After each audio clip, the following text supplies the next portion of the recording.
What would you do if the seat you worked hard to earn, the one you paid for, the one that symbolized your years of sacrifice, was stolen right in front of you?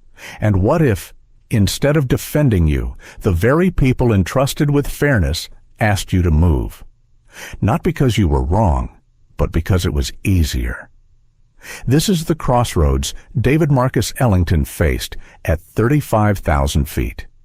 A black CEO, a man who had built his life brick by brick, suddenly told to give way, while a stranger sat comfortably in the space he had earned. Would you stay silent to keep the peace, or would you draw a line and say, "Not today"? Because sometimes it's not just about a seat on a plane. It's about dignity.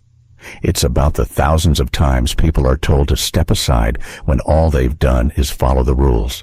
So I invite you, imagine yourself there, in that cabin, with all eyes watching. What choice would you make? Stay with me, because this story may just change the way you see respect forever. And before we begin, don't forget to like, share, and subscribe, so you never miss stories that matter. What would you do if someone stole the seat you paid for, not just any seat, but the one you reserved weeks ago, the one you earned after long nights and endless meetings?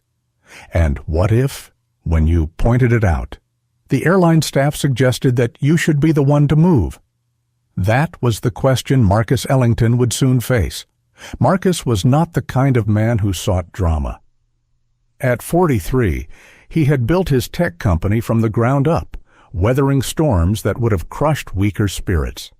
His life was a blend of discipline and resilience. People often mistook his quiet nature for passivity, but beneath it lay a current of steel. He had learned early that raising his voice rarely won him respect. Calm persistence did. It was a Friday evening at Los Angeles International Airport. The sun had dipped low over the Pacific, painting the sky in streaks of gold and violet. Marcus had just wrapped up a brutal week back-to-back meetings, investor calls that stretched late into the night, and a product launch that tested every ounce of his patience. He was tired, worn down in the way only high-stakes responsibility can wear a person. All he wanted was to board his flight to New York, sink into his first-class seat by the window, and spend 5 blessed hours in silence. No ringing phone, no glowing screen, no one demanding decisions from him. Just the low hum of the engines and the vast, star-scattered sky outside. He arrived early, as he always did. Marcus hated rushing. He liked to walk slowly through terminals, watching people in their small, in-between worlds, families juggling kids and strollers, couples bickering gently about gate changes, business travelers with furrowed brows and laptops balanced on rolling suitcases. Airports, he believed, were little mirrors of society. How we treat each other when time is tight and patience is thin says more than any speech or slogan. Marcus carried only a sleek black leather bag, no flashy watches, no designer suit. Tonight, he wore a navy polo, dark jeans, and clean sneakers. Simple, comfortable, the kind of clothes that made him blend in, though his presence never really disappeared. There was a confidence in the way he moved, a gravity that turned heads even when he wasn't trying. Inside the lounge, he poured himself a cup of coffee and sat by the window, watching planes taxi across the glowing runway. He checked his phone headlines flashing about yet another airline apologizing for customer mishandling after an overbooking fiasco. Marcus chuckled under his breath. They never learn, he thought. 10 minutes later, his phone buzzed boarding soon. He finished the last sip, tucked the phone away, and stood, stretching the stiffness out of his shoulders. The evening crowd was already pressing toward the gate, people bunched together, ignoring the group numbers printed on their boarding passes, eager to rush inside as if the plane might leave without them. Marcus sighed, tightened his grip on the handle of his carry-on, and joined the flow. That's when he noticed her.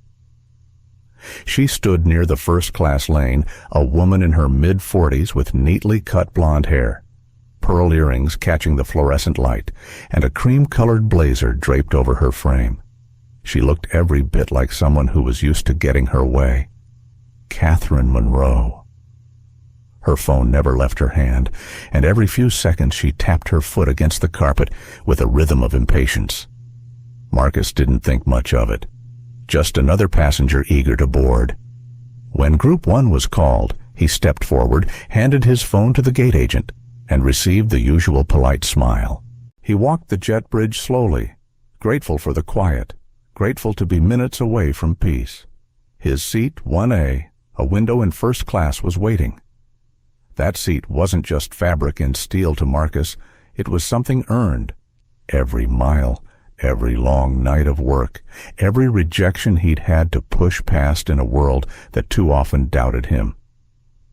That seat was his little piece of recognition, his sliver of stillness. But when he turned toward row 1, his breath caught. Someone was already sitting there, not just sitting settled. Handbag tucked neatly to the side, glass of sparkling water balanced on the tray, legs crossed with the ease of someone who belonged. Catherine Monroe looked up briefly, offered Marcus a polite half-smile, then dropped her eyes back to her phone as if nothing at all were wrong. Marcus froze in the aisle, blinked once, twice. Was he mistaken? He glanced at the seat marker. 1A, window, his seat. Yet there she was, comfortable, unmoved. It would have been easy for Marcus to raise his voice then, to let the frustration of the entire week pour out. But that wasn't who he was. He steadied his breath, felt the old discipline settle in his chest, and spoke with calm clarity. "Excuse me," he said softly, leaning just enough so she could hear. "I think you might be in my seat. That's 1A, right?" Catherine looked up again, smile tightening into something sharper. "This is 1A," she replied, voice crisp, confident, as if the matter were already closed. Then she glanced back at her phone. Marcus tilted his head, studying her. Something in the air shifted, the way it does before a storm breaks. He knew this wasn't just about a seat. It was about what came next. For a long moment Marcus stood still, the narrow aisle pressing him between the seats and the impatient passengers behind. He could feel the tension of eyes resting on him, though no one spoke. He had been in countless boardrooms, faced investors who doubted him, clients who underestimated him, competitors who dismissed him. Yet here, in this narrow cabin filled with strangers, the familiar sting of being questioned, of being pushed aside, returned like an old wound. He cleared his throat. His voice was even, carrying no edge. "I'm sorry, ma'am, but I believe this seat belongs to me. My boarding pass says 1A. Catherine Monroe lowered her phone a fraction, tilting the screen toward him with a practiced air of certainty. "It says 1A right here," she announced. Her tone was calm but edged with a confidence that invited no debate. The passenger behind Marcus muttered impatiently, shifting their weight, as though to say, "Hurry this along." Marcus leaned closer, just enough to see the screen. Years of scanning documents, contracts, and lines of code had trained his eyes to pick up small details quickly. And there it was, clear as day. 4C, not 1A. He inhaled slowly. "That says 4C, ma'am, not 1A. For the first time, Catherine faltered, just a flicker. But it was there, the hesitation. She chuckled softly, as if he had made a joke she didn't quite appreciate. "No, that can't be right. I always sit here. Maybe they printed it wrong." Marcus blinked, holding her gaze. Always. As if seats on airplanes belonged to people by history, not by ticket. As if entitlement were stronger than evidence. "Seats aren't assigned for life," Marcus said quietly. "They change every flight. I'm sure 4C is still a fine seat. Her smile flattened. She crossed her arms, phone still in her hand, and replied with pointed finality, "Well, maybe you should sit in 4C. Problem solved." The words landed heavier than she likely intended. A small ripple moved through the cabin. Passengers shifted, whispering. One man across the aisle raised an eyebrow. Another shook her head. The atmosphere thickened, the quiet hum of pre-flight settling into something sharper, like a wire stretched too tight. Marcus felt his chest tighten, not with anger, not yet, but with memory. Countless moments of compromise came rushing back. The times he had been asked to give way, the times he had been told to be flexible, to make it easier for everyone else, even when he was in the right.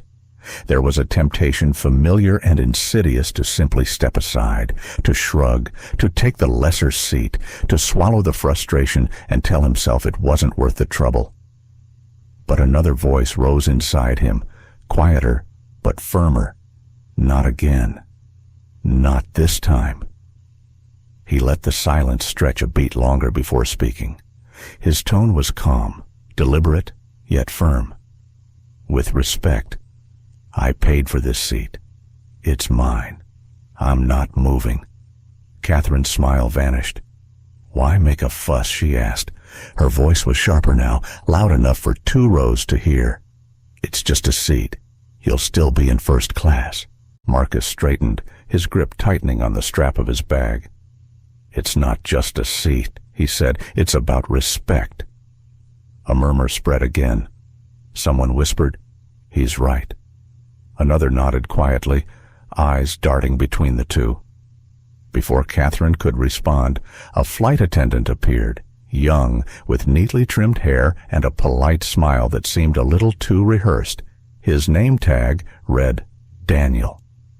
He spoke in the smooth tone of someone trained to de-escalate. "Is there a problem here?" Catherine gestured quickly, eager for support. "Yes, this man is trying to take my seat." Marcus turned toward Daniel, keeping his voice calm. "She's sitting in 1A, but her boarding pass clearly says 4C. My pass says 1A. Daniel hesitated, eyes flicking between them. For a second, Marcus caught the flicker of calculation, the subtle pause that revealed more than words. It was the hesitation of someone weighing who to believe. "May I see both boarding passes?" Daniel asked. Catherine handed over her phone with a sigh, rolling her eyes as if the whole thing were beneath her. Marcus offered his pass without hesitation. Daniel scanned them both, nodding. "Mr. Ellington, you are indeed assigned to 1A. Ms. Monroe, your seat is 4C. Marcus exhaled quietly. Finally, clarity. But Catherine didn't move. She tilted her head, her voice syrupy sweet, but defiant. "That must be a mistake. I booked weeks ago. I always sit near the front. I'm already comfortable here. Can't he just take 4C? It's still first class." Daniel's smile faltered. He glanced between them, his professionalism straining under the weight of indecision. Then, with a careful tone, he said, "Perhaps, Mr. Ellington, just for today, you might consider sitting in 4C. That way, we can keep things smooth and avoid delays." The words struck like a stone in Marcus's chest. He could feel the air shift, hear the subtle intake of breath from passengers nearby. "You're asking me," Marcus said slowly, "to give up my seat, the seat you confirmed is mine because she refuses to move." Daniel raised his hand slightly. "Palms out. I'm just trying to make this easier for everyone." Catherine's smile returned instantly, triumph flashing in her eyes. Exactly. Why make a scene? Marcus stared at her, then at Daniel, then at the passengers watching with wide eyes. He felt the weight of 1,000 past slights pressing down, threatening to suffocate him. But instead of rage, what came was resolve. He drew a steady breath.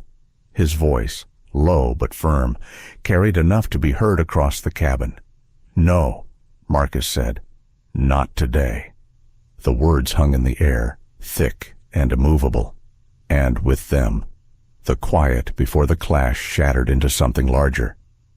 The cabin had grown quieter, as if everyone sensed something more than a seating dispute was unfolding. The passengers in first class were leaning slightly in their seats, their gazes darting from Marcus to Catherine to the young attendant. Even a few faces peered through the curtain from the economy cabin, curiosity pulling them forward. Marcus remained standing, his carry-on bag still strapped to his shoulder, the weight pressing against him like a reminder. He glanced at the seat, once more his seat, 1A, and then back at Catherine, still lounging as if nothing was amiss. Her glass of sparkling water reflected the overhead lights. She looked for all the world like someone convinced she had already won. Inside, Marcus wrestled with a storm. There was the part of him, tired from the week, that wanted to give in, to take 4C, sink into the leather, and let the matter die.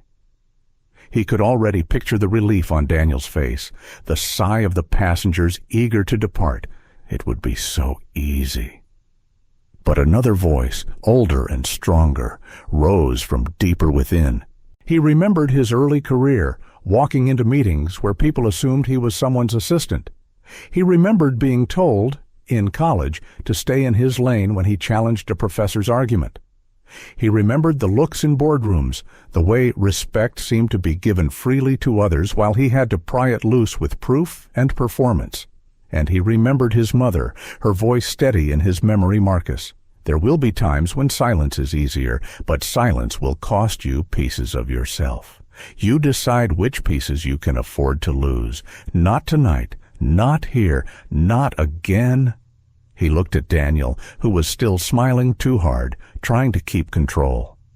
You're asking the wrong person to compromise, Marcus said evenly. Daniel's smile faltered. Sir, please, I'm only trying. Marcus lifted a hand, calm but unyielding. I know what you're trying, but telling me to move isn't solving the problem. It's rewarding it. The words rippled through the cabin. Someone across the aisle muttered, "He's right." A woman in the second row leaned forward, whispering something to her husband. Catherine scoffed, shifting in her seat. "This is ridiculous. I booked first class like everyone else. I shouldn't have to move. He's making a spectacle over nothing." Marcus tilted his head, his voice steady but laced with gravity. "Nothing. You're sitting in the seat I purchased, refusing to move, and expecting me to take the blame. That's not nothing. That's disrespect."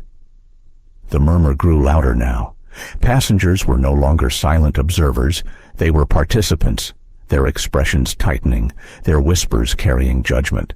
Phones were beginning to appear, small screens angled discreetly. Recording. Daniel glanced nervously around, sensing the shift. His training had taught him to diffuse tension, to make everyone feel heard, but nothing in his training had prepared him for this particular fracture, the sharp crack of entitlement meeting dignity. "Mr. Ellington," Daniel said carefully, "if you could please lower your voice. We don't want this to escalate." Marcus leaned slightly closer, his words quiet, but cutting enough to carry. "I've lowered my voice too many times in my life. Not tonight." It was then that another figure approached from the galley. Taller, older, with a crisp uniform and the kind of authority that came from years of service. Laura Bennett, the lead flight attendant, had arrived. "What seems to be the problem here?" she asked, her voice firm yet professional. Daniel turned quickly, eager to hand off the burden. "There's a seating dispute. This gentleman is refusing to move from 1A, though Ms. Monroe insists it's her seat." Laura's eyes scanned the scene, then settled on Marcus. "Sir, is that correct?" Marcus kept his gaze steady. "My boarding pass says 1A. Her boarding pass says 4C. He confirmed it, yet she refuses to move." Laura's expression didn't shift. She turned to Catherine. "Ma'am, may I see your boarding pass again?" Catherine handed over her phone with a dramatic sigh. Laura studied it for a moment, then nodded slightly. Ms. Monroe, you are indeed assigned to 4C. 1A belongs to Mr. Ellington. Marcus exhaled slowly, a flicker of relief touching his chest. Finally, clear. Official. But then Laura hesitated. She looked back at Marcus, her tone softening in a way that carried suggestion more than instruction. Sir, in the interest of keeping the boarding process smooth, would you consider taking 4C tonight? It's still first class, and it would allow us to depart on time. The words cut sharper than before, not because of what was asked, but because of who asked it. This wasn't a young attendant fumbling under pressure. This was the lead, the voice of authority on board. Marcus felt the heat rise beneath his collar, though his tone never wavered. You're asking me, the rightful passenger for 1A, to move because she won't? Laura's face held the professional smile, but her eyes flickered. Sometimes it's better to choose convenience over conflict. The cabin gasped collectively. Passengers exchanged glances. A man in the second row muttered, "That's not right." Another voice further back said clearly, "Give him his seat." Catherine leaned back, arms folded, her lips curving into a thin smile. She could feel momentum swinging in her favor again. Marcus stared at her, then at Laura, then at the faces watching. He felt the tide of expectation pressing in, people waiting to see if he would bend. But he didn't bend. He let the silence stretch, then spoke slowly, deliberately. "If this plane leaves the ground tonight, it won't be with me pushed aside. I paid for this seat. I earned it. And I'm not moving." The hush that followed was electric. A choice had been made, a line drawn. The air hummed with it, the way it hums before lightning strikes. And deep inside, Marcus knew this was only the beginning. The first-class cabin was no longer a quiet corner of the plane. It had become a stage, and every passenger knew it. Conversations had hushed, replaced by a charged silence broken only by the soft hum of the air conditioning and the occasional shuffle of feet. Phones were raised a little higher now, discreet but deliberate, screens glowing as they captured what was happening. Marcus Ellington remained steady in the aisle, his bag still on his shoulder. He didn't raise his voice. He didn't need to. The weight of his refusal was already echoing through the cabin. Catherine Monroe shifted in the seat, her blazer rustling against the leather as she crossed her arms tighter. "This is absurd," she said loudly enough for everyone to hear. "I've been a loyal customer for 15 years. I always sit at the front. This shouldn't even be a debate." A murmur ran through the rows. Someone whispered, "That's not how it works." Another voice, firmer this time, said, "Rules are rules." Laura Bennett, the lead attendant, kept her polished smile fixed in place, though her eyes betrayed unease. She was used to smoothing over late meal requests, mediating seat swaps, calming nervous flyers. But this was different. This wasn't about comfort. It was about principle. "Mr. Ellington," Laura began again, her voice gentler now, almost coaxing. "We do understand your position, but sometimes, in the interest of the greater good, it helps to be flexible. One small adjustment can keep things moving smoothly for everyone." Marcus let the words settle. He could feel the familiar tug, the subtle framing of him as the problem if he didn't yield. He drew in a breath, slow and deliberate, before answering. "I've been flexible my entire life. I've stepped aside. I've compromised. I've kept things smooth. But not this time." The firmness in his tone struck deeper than volume ever could. A woman 2 rows back leaned forward, nodding. "He's right," she said clearly. "Why should he move when it's his seat?" Catherine's head snapped toward the voice, her eyes narrowing. "Excuse me, are you implying something about me?" The woman didn't flinch. "I'm stating a fact. The boarding pass says what it says." The tension tightened another notch. Passengers were no longer neutral. The cabin was dividing into lines of quiet support or silent disapproval, and the crew felt the shift. Daniel Price glanced nervously at Laura, his earlier rehearsed calm now cracking. He whispered something to her, his voice low but audible to those closest. "Should we get the captain involved?" Laura hesitated, eyes flicking toward the cockpit. She didn't answer right away. Marcus set his bag gently in the overhead bin, each movement measured. He removed his jacket, folded it neatly, and then sat down in 1A with the quiet confidence of a man who had already decided. Catherine gasped, her voice sharp. "You can't just—" Marcus turned his head slightly, his tone calm as ever. "Watch me." Gasps spread through the cabin, followed by a hush that was almost reverent. It wasn't the volume of his words, but the finality. He had claimed what was his, and in doing so, shifted the balance of the entire moment. Catherine sputtered, her cheeks flushing red. "This is harassment. He's being aggressive."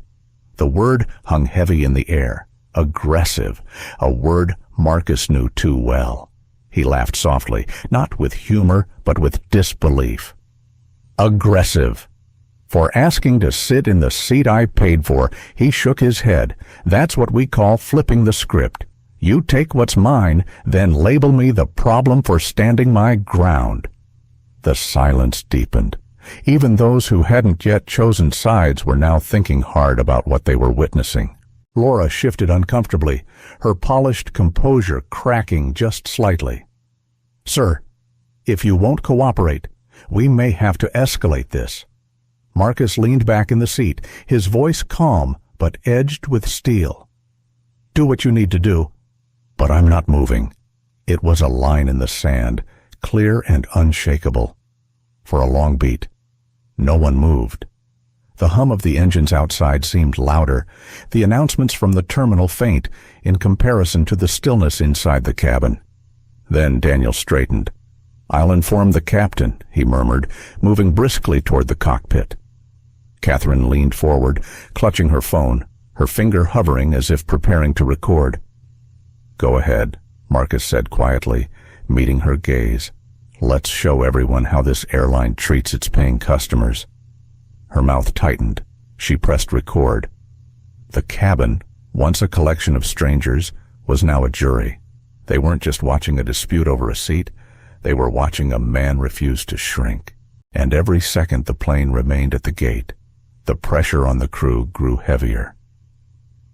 The cabin door to the cockpit opened with a quiet click. Out stepped Captain Robert Hayes, tall, shoulders squared, his salt and pepper hair giving him a presence that drew instant attention. His voice, when he spoke, carried the authority of thousands of flight hours. "What seems to be the issue here?" Daniel Price, eager to hand off the tension, gestured between Marcus Ellington and Catherine Monroe. "There's a seating dispute, Captain. She's in 1A, but the seat belongs to him." Hayes's eyes moved between the two passengers, sharp but unreadable. "Boarding passes," he said simply, holding out his hand. Marcus handed his over without hesitation. Catherine was slower, her lips pressed thin as she extended her phone. The captain studied both passes carefully, his brow furrowing for a fraction of a second before he lifted his gaze.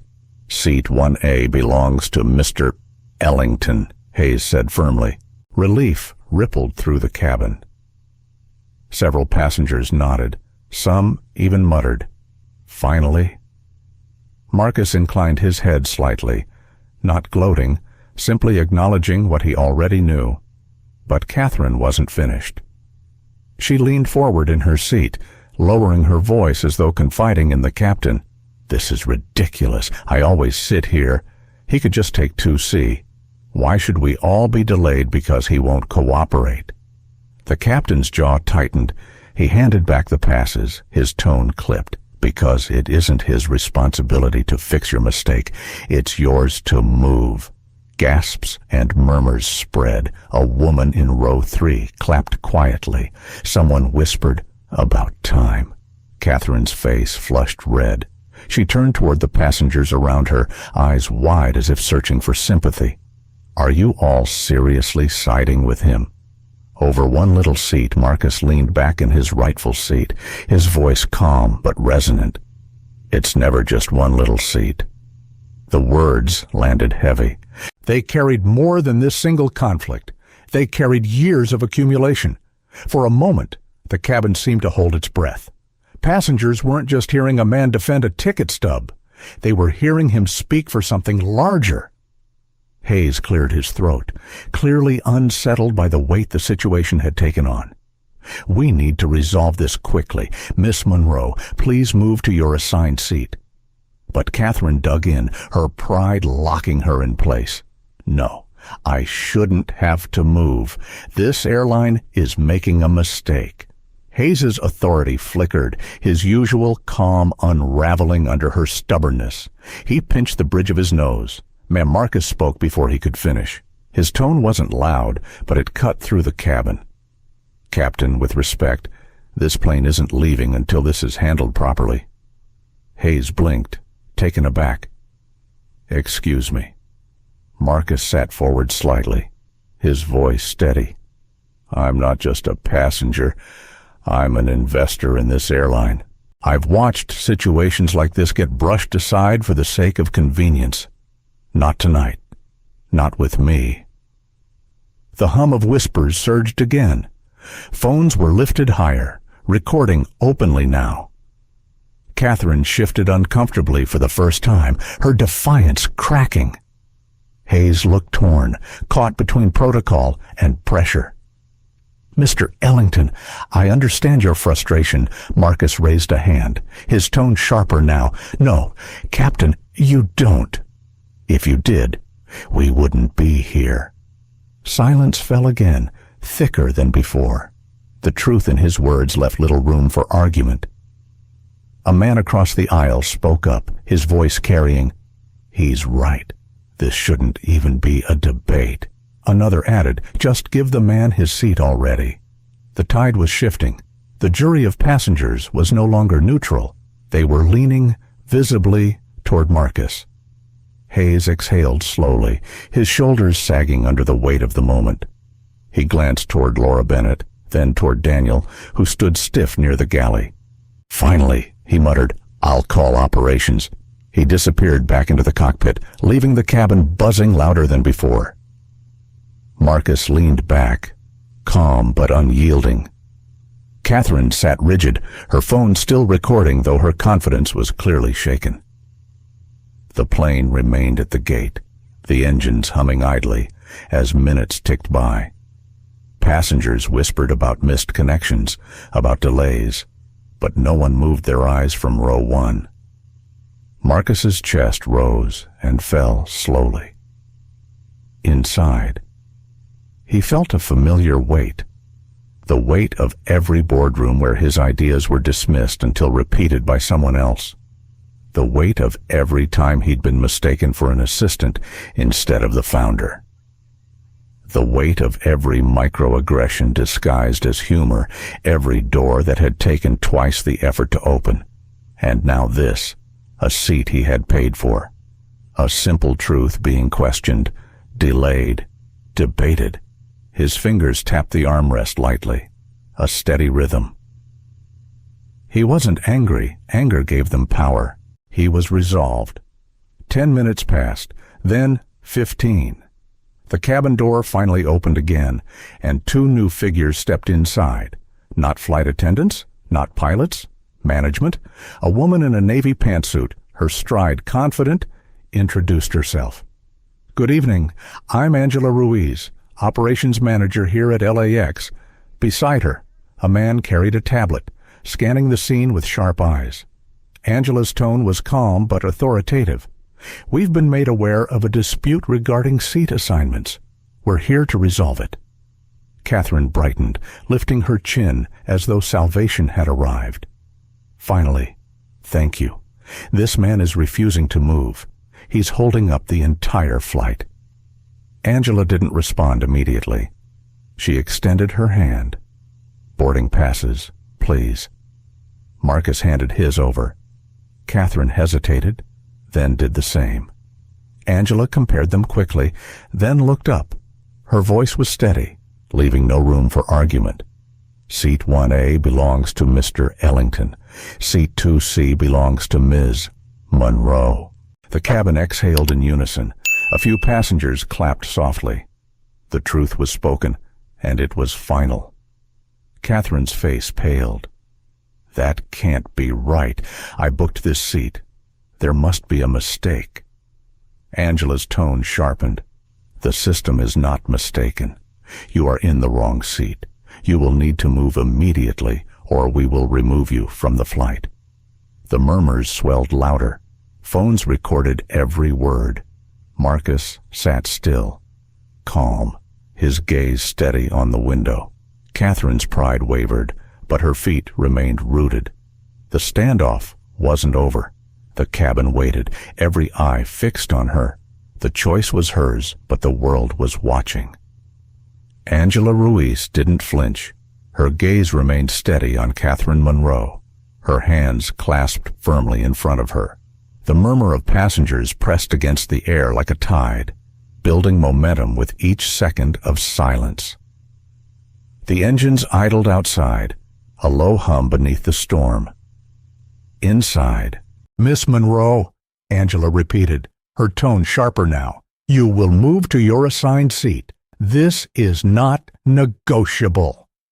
Catherine's face contorted, torn between indignation and humiliation. Her eyes darted around the cabin, looking for sympathy. But what she saw instead were rows of cameras lifted, phones angled toward her like judgment made tangible. This is harassment, she snapped, her voice trembling as though wrapping herself in the word might shield her. I paid for first class. I deserve this seat. Angela's expression didn't change. You do have a first-class seat, ma'am. It's 2C, right behind this one. If you refuse to move, you'll be removed from the aircraft. Gasps rippled again. Marcus Ellington sat still, his posture calm, his hands resting on the armrests of 1A as though he belonged there, as though he had never been questioned in the first place. Inside, however, he felt the churn, his pulse steady, but his thoughts unspooled with a familiar ache. How many times had he been here before, not in 1A specifically, but in spaces where his presence was debated, in boardrooms, at conferences, in meetings where introductions skipped past him to someone who looked more fitting? He had grown adept at masking the sting, but tonight he chose not to bury it. Tonight, the mask stayed off. Ma'am, Angela said once more, her patience thinning. Catherine folded her arms, defiance written across every line of her body. No, I'm not moving. You can't treat me like a criminal just because some man insists. The word "some man" hung there, dangling like bait. Passengers stirred. A man in row 3 muttered loudly, "Not some man, the man who bought that seat." Another voice, a woman near the aisle, chimed in, "If this were anyone else, we'd be in the air by now. You're holding us all hostage." Catherine's cheeks burned crimson. She tightened her grip on her phone, thumb hovering as though preparing to post her own version of the truth before the world defined it for her. Angela gestured toward the male operations officer with the tablet. He stepped forward, voice low but firm, documenting this now. "Miss Monroe, final warning." Marcus closed his eyes briefly, drawing in a breath. He wasn't gloating. He wasn't savoring Catherine's unraveling. What he felt was something heavier sorrow at how quickly respect could fracture when prejudice and pride collided. He opened his eyes again. Steady. "This isn't just about me," he said, his voice calm but carrying through the cabin.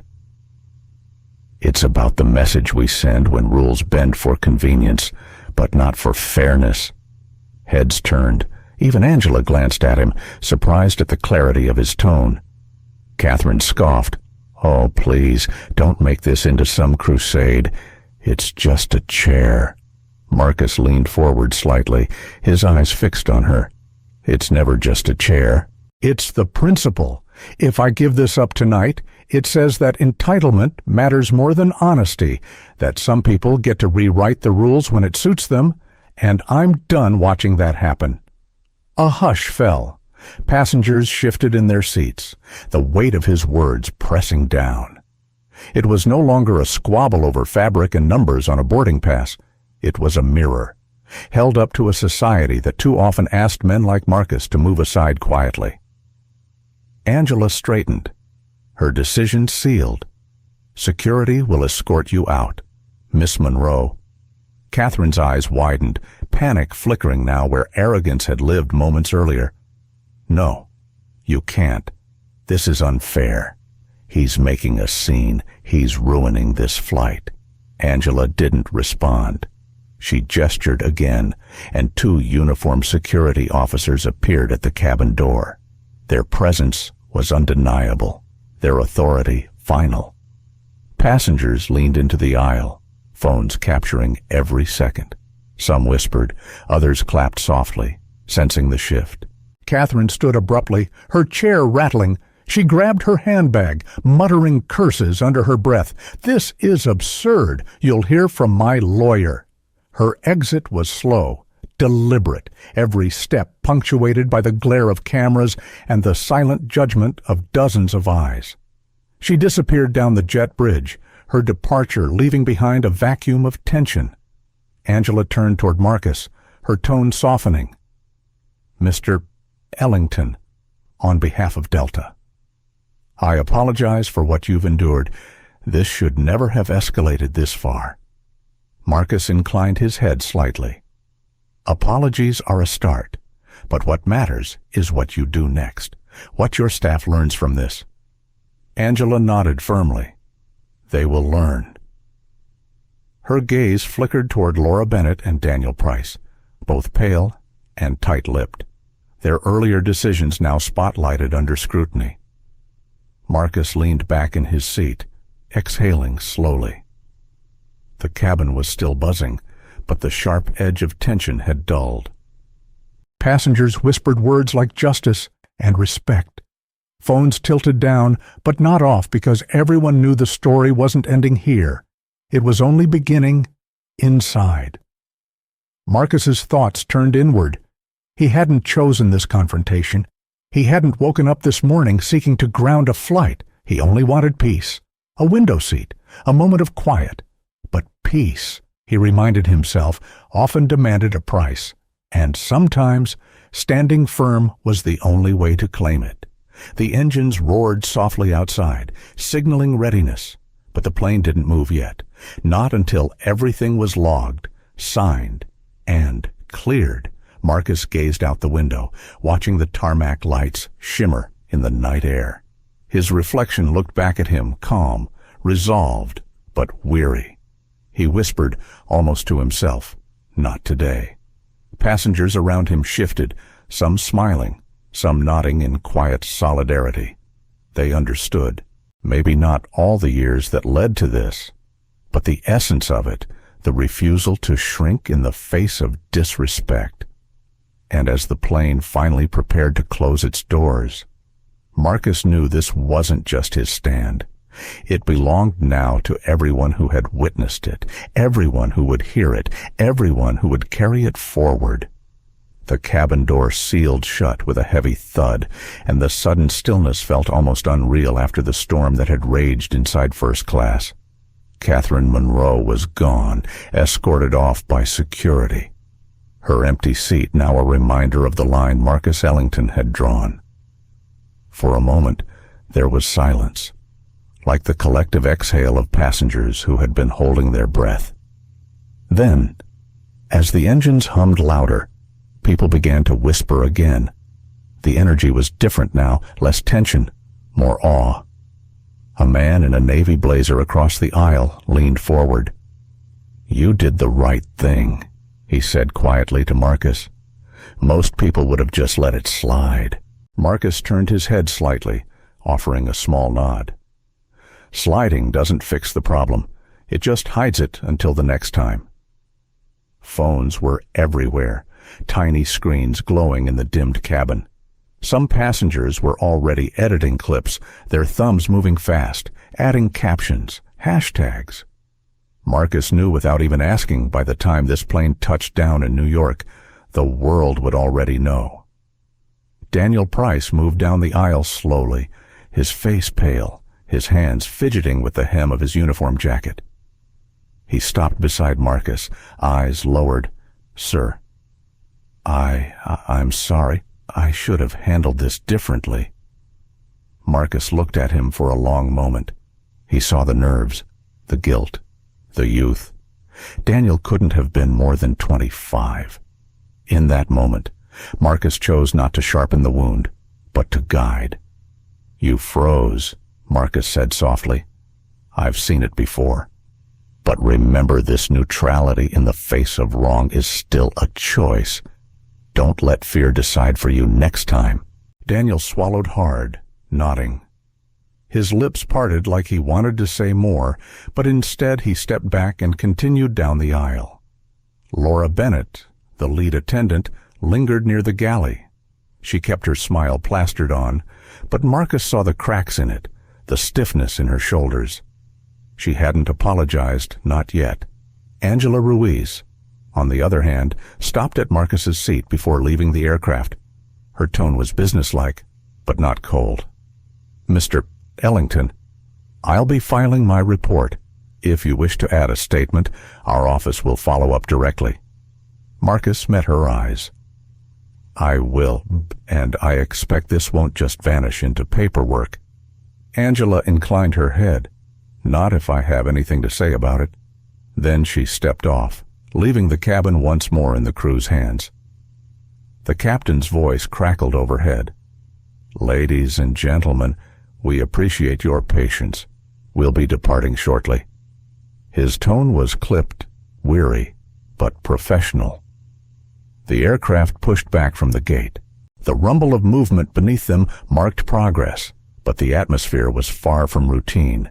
Everyone knew they weren't just taking off from Los Angeles, they were carrying something heavier into the sky. Marcus leaned his head back against the seat, closing his eyes briefly. He thought of his father, who used to say, "Dignity is the one seat no one can take unless you give it up." Marcus smiled faintly. Tonight, those words felt carved into reality. The plane lifted, engines roaring, city lights shrinking below. Passengers clutched armrests, sipped drinks, adjusted blankets, but their glances kept drifting back toward row 1, toward Marcus, toward the man who hadn't budged.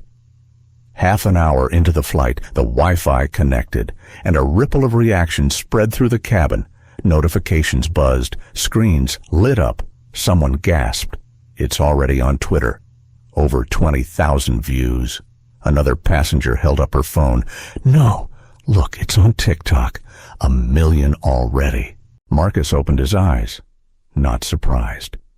That was the world now. Truth was recorded, uploaded, dissected before the engines even reached cruising altitude. One clip showed Catherine arguing, her voice shrill. Another showed Marcus sitting calmly, his words clear. "It's never just a chair." Hashtags bloomed beneath, now respect in the sky. Ellington flight. Not today. Marcus turned his gaze to the window. Stars pierced the darkness beyond, steady and untouchable. He wondered how many people on the ground were watching his stand unfold in real time. He wondered how many would see themselves in it. The woman in row 3 leaned forward again. "Mr. Ellington," she said softly. "Thank you for not letting this be swept under the rug, for reminding us it matters."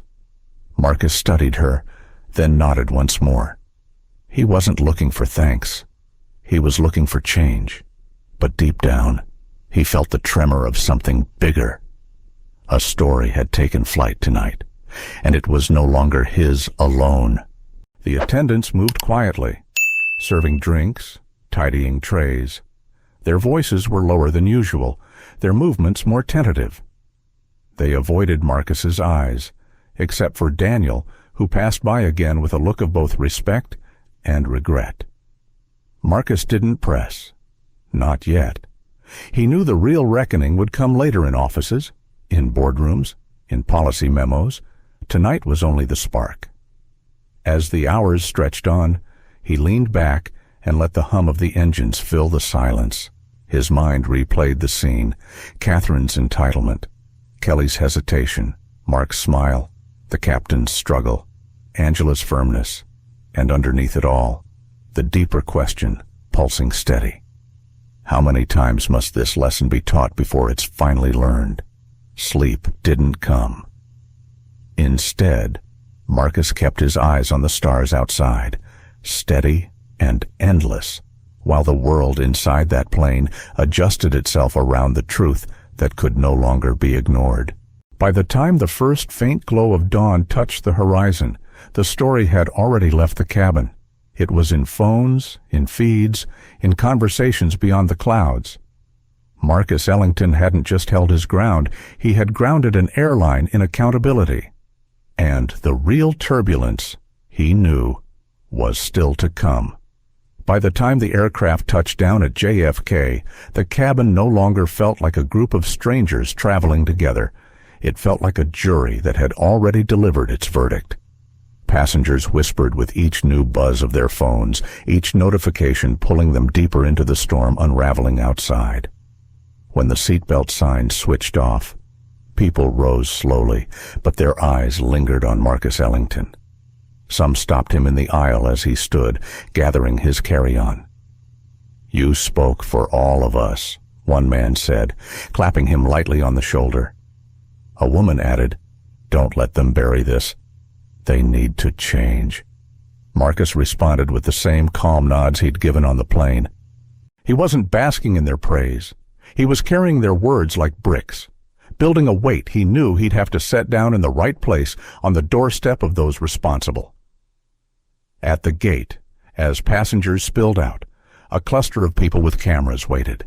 Some were journalists tipped off mid-flight. Others were everyday travelers who had caught wind of the trending clips. Shouts cut through the terminal.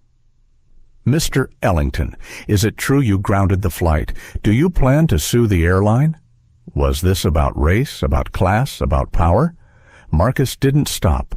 He walked steadily, leather carry-on in hand, his eyes forward. He wasn't ready to talk to microphones yet.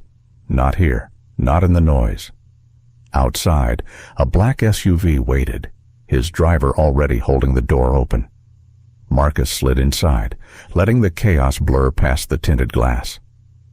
His phone buzzed nonstop in his pocket, but he waited a moment before pulling it out.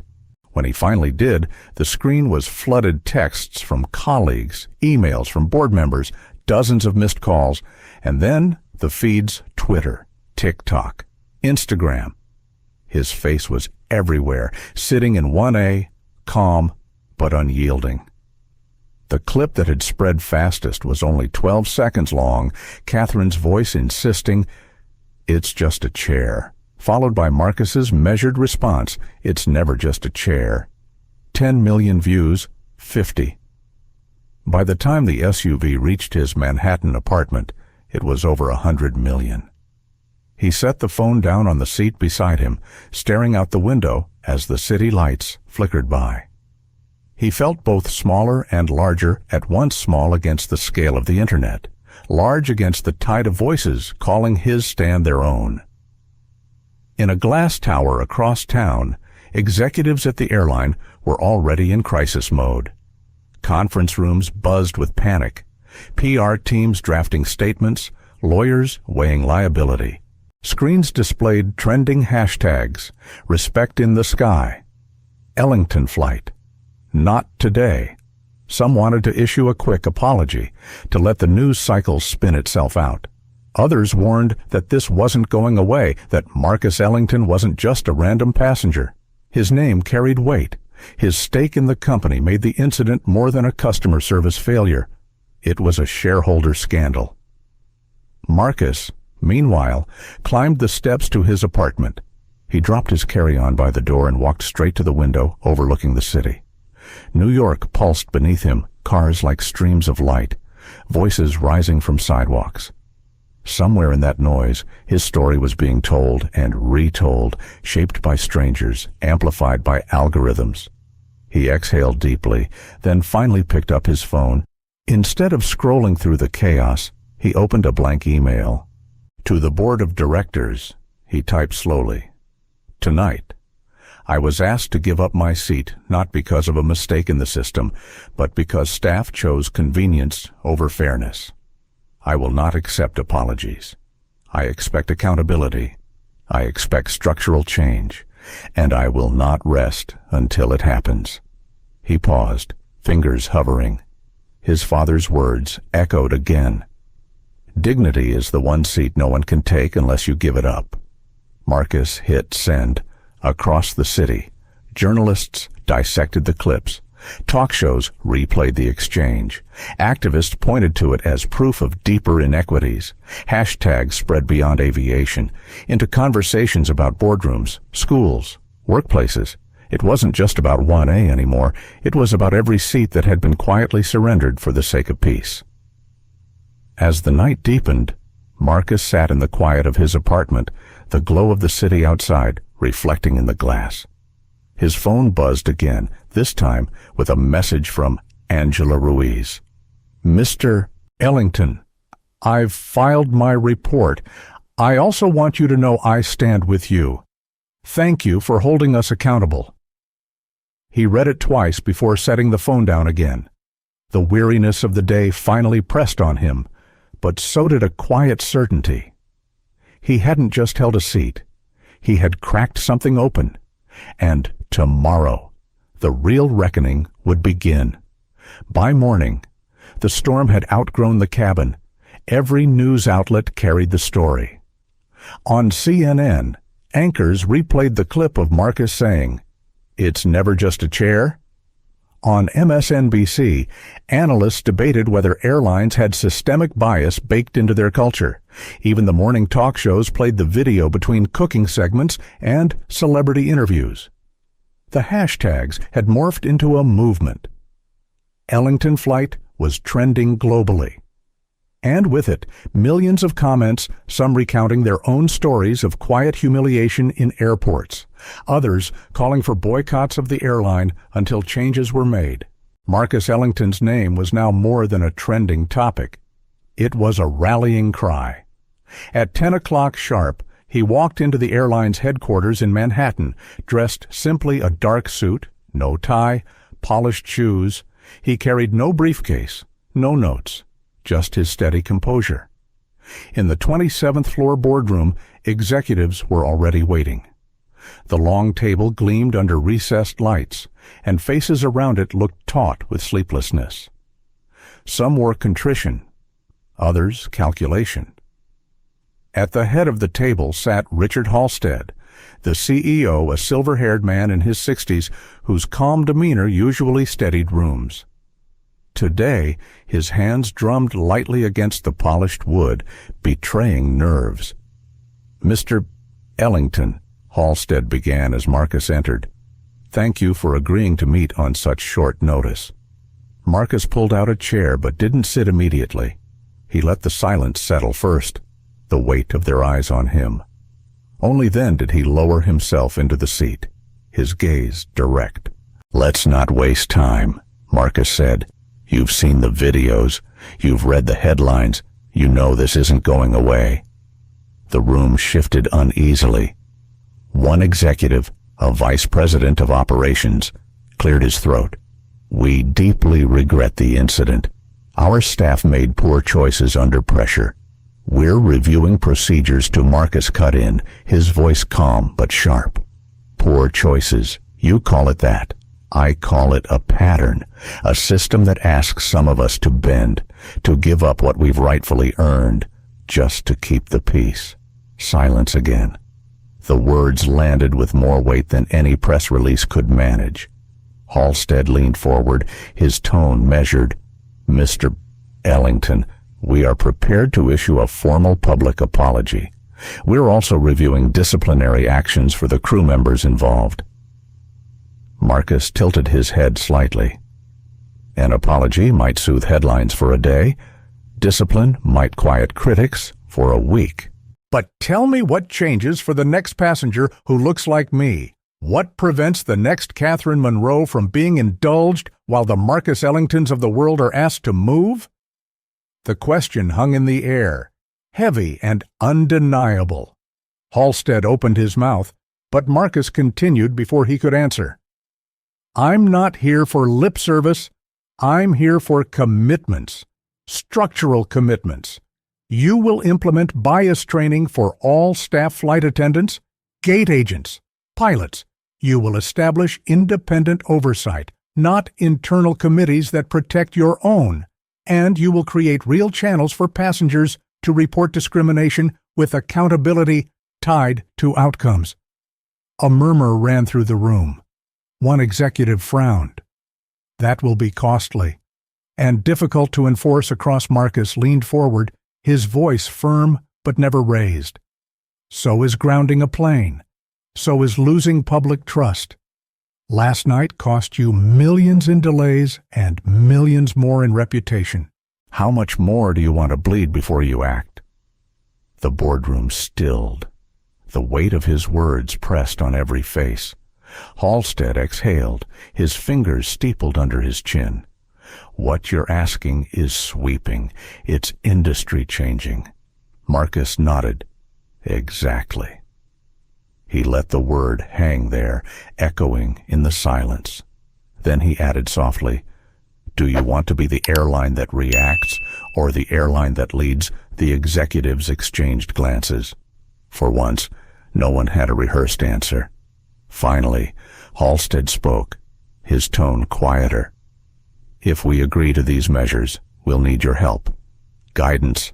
You know this world from both sides, passenger and investor." Marcus's gaze stayed steady. "Then you'll have it. But understand this, I'm not lending my name to window dressing. I'm not interested in diversity statements tucked into annual reports. If you commit fully. Otherwise, I'll use every share I own to bring this to a shareholder vote. And you know what the public will say when that vote becomes public." A chill passed over the table. The threat wasn't shouted. It didn't need to be. It was precise, unyielding, inevitable. Halstead looked at Marcus for a long moment. Then, finally, he nodded. "We'll draft the framework today. Independent oversight, mandatory training, public reporting. We'll announce within 48 hours. Marcus sat back, his expression unreadable. "Good. Then maybe last night won't just be a viral video. Maybe it will mean something." The meeting stretched on, details debated, action items logged, but Marcus spoke little after that. He had said what needed to be said. The rest was theirs to carry. When the meeting finally ended, he stepped out into the crisp Manhattan air. Reporters waited at the base of the building, microphones thrust forward. "Miss Ellington, how did the meeting go? Are you satisfied?" He paused, looking out at the sea of lenses and faces.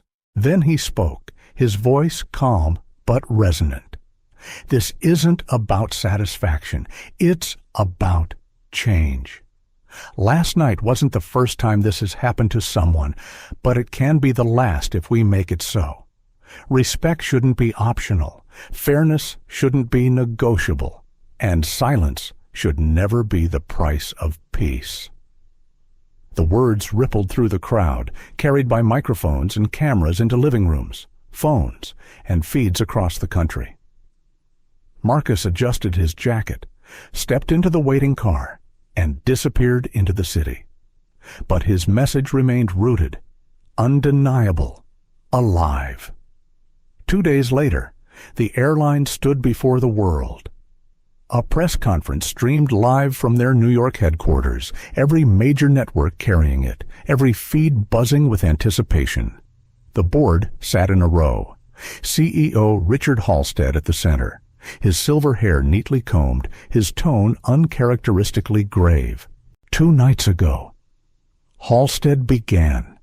An incident occurred on one of our flights that highlighted failures in judgment and failures in culture.